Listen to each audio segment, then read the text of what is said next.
Permisi Pak, izin nanya.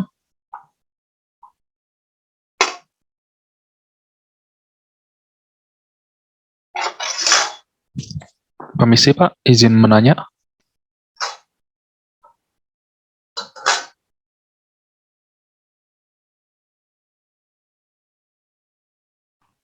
Ya, Dek, tanya apa, Dek? Oh, ini buat yang nomor 3 itu kayak dia tuh nanyain spesifik di sistem ini harus kayak gimana supaya. Ya, ini semua nanyanya di sistem ini aja. Oh, oke. Baiklah, terima kasih. Jadi kayak ketentuan sistem ini harus kayak gimana ya? Bukan lebih ke kayak secara general sistem Iya, apa? Ya. ini jawabannya cuma satu baris nih. Oke. Terima kasih. Sistem ini itu kan inputnya tegangan, outputnya tegangan kapasitor ya. Inputnya sumber tegangan VST itu, source ya. Outputnya itu tegangan kapasitor. Nah, sistem ini itu belum tentu linear time invariant. Tapi ada satu syarat yang harus dipenuhi, cuma satu baris itu.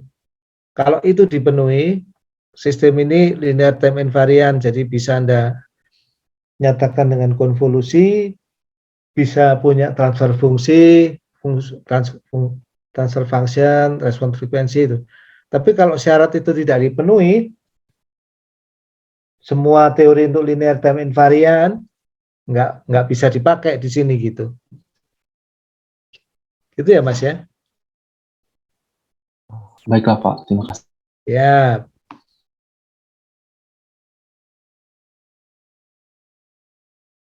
Izin bertanya Pak. Ya, gimana?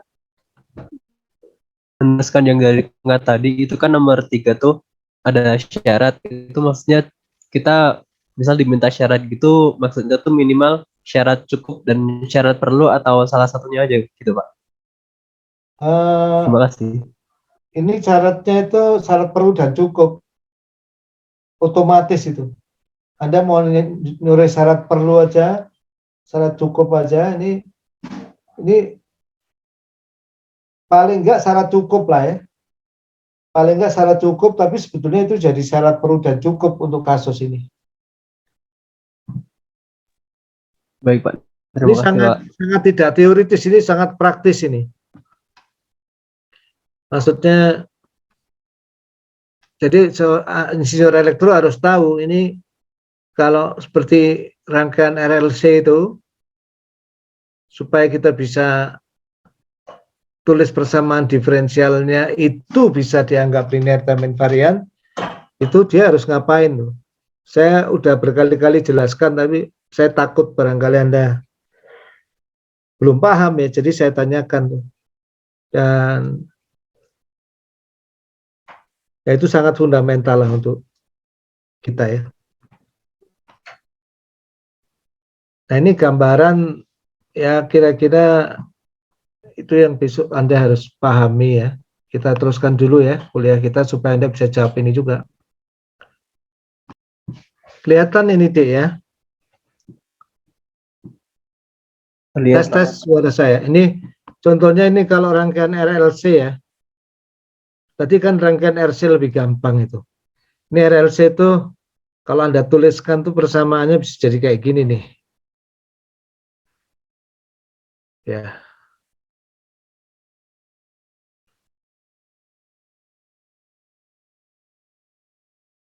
Ini mestinya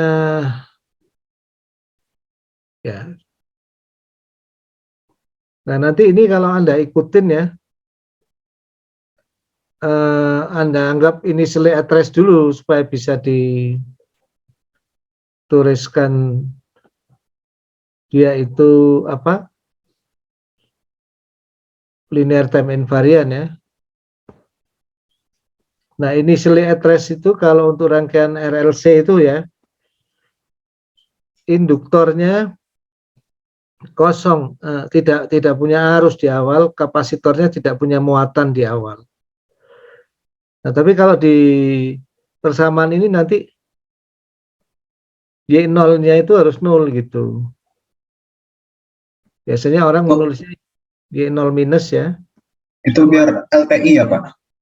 Iya, biar LTI, biar time invariant, biar dia itu bisa dinyatakan dalam konvolusi, gitu ya. Kalau kondisi awalnya tidak nol, itu nanti dia belum tentu linear time invariant, gitu. Nah, kalau ini sudah dipenuhi, langsung ini kan Anda bisa dapat HS-nya. Apa HS itu? Transfer function. Ya, HS-nya ya langsung aja. Kalau Anda mau gampangannya itu nggak ngapalin. Kalau Anda hafal tadi itu langsung QS. Kalau Anda hafal tadi kan QS, Q dibagi P. QS dibagi PS. Apa itu Q ya? Q itu kalau di sini QD-nya itu dilihat di yang sebelah kanan, yang U itu ya, yang input tuh. Itu kan turunan 2 kali, itu ditulisnya D kuadrat gitu. Ya. Kalau P-nya itu dilihat aja di situ, yang sebelah Y-nya ya, sebelah outputnya. Itu kan kalau dituliskan P-nya itu, PD-nya adalah D kuadrat tambah R per L kali D tambah super LC gitu. Jadi nanti HS-nya ya tinggal Q dibagi P, tapi D-nya diganti S kuadrat. Inilah transfer fungsinya.